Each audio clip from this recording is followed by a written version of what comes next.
नमस्कार। शारदीय नवरात्र की आप सभी को अनंत शुभकामनाएं।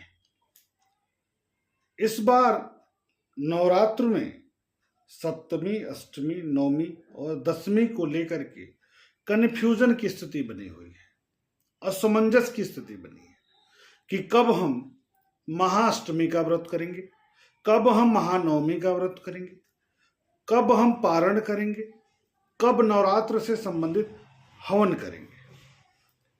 इस दुविधा को, इस कन्फ्यूजन को हम एकदम स्पष्ट कर दे रहे हैं।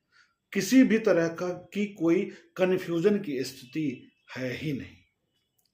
बुधवार दिन को 9 अक्टूबर को सुबह 7:36 पर सप्तमी तिथि लग जा रही है, जो 10 अक्टूबर को सुबह 7:29 तक व्याप्त होगी।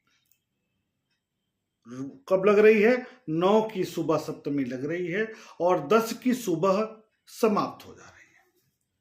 तो नवरात्र में दो महत्वपूर्ण बिंदु हैं। यही त्योहार है जिसमें उदयकालिक स्थिति का भी महत्व है और रात का भी महत्व है, क्योंकि नवरात्र तो रात में भी विशेष पूजा होती है, सुबह भी पूजा होती है, तो दोनों का महत्व होता है। तो तिथियों का निर्धारण हम करेंगे उदयकालिक तिथि के अनुसार, लेकिन पूजा जो तिथि हमें प्राप्त होगी उसमें उस दिन की पूजा कर लेंगे, क्योंकि रात का महत्व है। अब यह बात हम नहीं कर रहे हैं, यह निर्णय सिंधु के अनुसार है। दूसरी बात, अष्टमी और नवमी के बारे में पहले स्पष्ट कर दें तो आपको ज्यादा समझ में आएगा।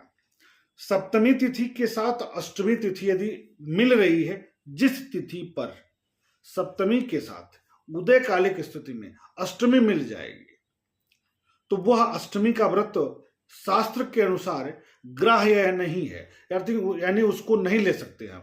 उसमें हम व्रत करेंगे तो उसका फल प्राप्त नहीं होगा।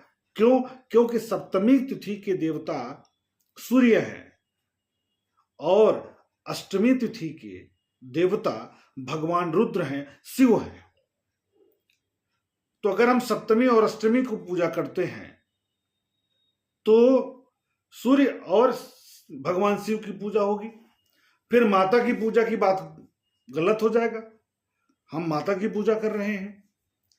ऐसे में अष्टमी में भगवान शिव का दिन है और नवमी की देवता माता दुर्गा है, तो अष्टमी रुद्र और माता पार्वती, माता दुर्गा का जो तिथि है वह नवमी तिथि है, सिद्धदात्री माता का है।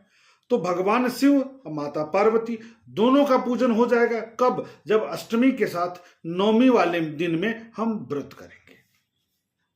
अब कब है इसको समझ लें। तो 10 अक्टूबर को सुबह 7:29 के बाद से अष्टमी लग जा रही है।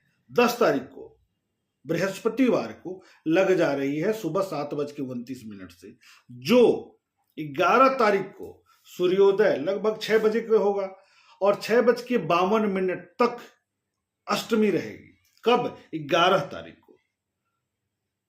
10 तारीख में क्या हो रहा है कि सप्तमी के साथ अष्टमी मिल रही है, जो ग्राह्य नहीं है। और अष्टमी और नवमी का जो संयोग बन रहा है वह बन रहा है 11 तारीख की सुबह 6:52 पर, और नवमी तिथि आरंभ हो जा रही है उसके बाद, जो रात में 5:47 तक व्याप्त होगी। तो अष्टमी के साथ युक्त नवमी हमको 11 तारीख को प्राप्त हो रही है। इसी में हमको व्रत करना है। और अष्टमी का कन्या पूजन भी हम 11 तारीख को करेंगे। नवमी का कन्या पूजन भी हम 11 तारीख को करेंगे। क्यों करेंगे? क्योंकि रात में 5:47 पर नवमी खत्म होकर के दसवीं लग जाएगी, तो स्थिति विकट हो जाएगी। हमें नवमी तिथि प्राप्त हो रही है और उदयकालिक अष्टमी तिथि प्राप्त हो रही है। अष्टमी नवमी का संयोग प्राप्त हो रहा है 11 तारीख को। तो क्या क्या करेंगे इस दिन? अष्टमी का व्रत करेंगे, चढ़ती उतरती का व्रत करेंगे, नवमी का व्रत करेंगे। नवरात्र में जो 9 दिन व्रत रह रहे हैं लोग, वे लोग हवन का जो कार्य करेंगे वह भी नवमी तिथि में ही करेंगे, क्योंकि नवमी तिथि में किया जाता है।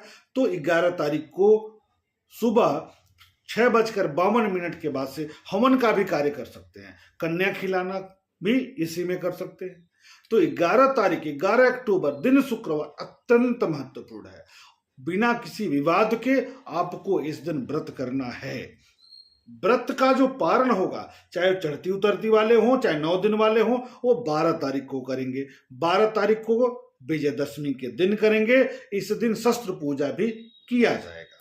इस दिन मूर्तियों का विसर्जन भी होता है। जो पूजा पंडालों में सप्तमी को मूर्ति स्थापित होती है, उसमें पूजा पंडालों में मूर्ति का जो विसर्जन होगा वो 10वीं तिथि में होगा, रात में 12:51 तक 12 तारीख को। ये पूरा शेड्यूल है, इसके अनुसार आपको कार्य करना है। अब एक बात और स्पष्ट कर दूं कि महाअष्टमी की जो पूजा होगी, महानिशा पूजा होगी, वह 10 तारीख की रात में हो जाएगी और 11 तारीख को सारे कार्य कर लिए जाएंगे। आप निश्चिंत होकर करिए, किसी भी प्रकार का कोई दोष नहीं है, क्योंकि काशी के पंचांगों के अनुसार यही निर्धारित है। तो आपका शुभ हो, कल्याण हो, माता की कृपा हो, हम सब खुशहाल रहें, इसी कामना के साथ बहुत बहुत धन्यवाद। नमस्कार।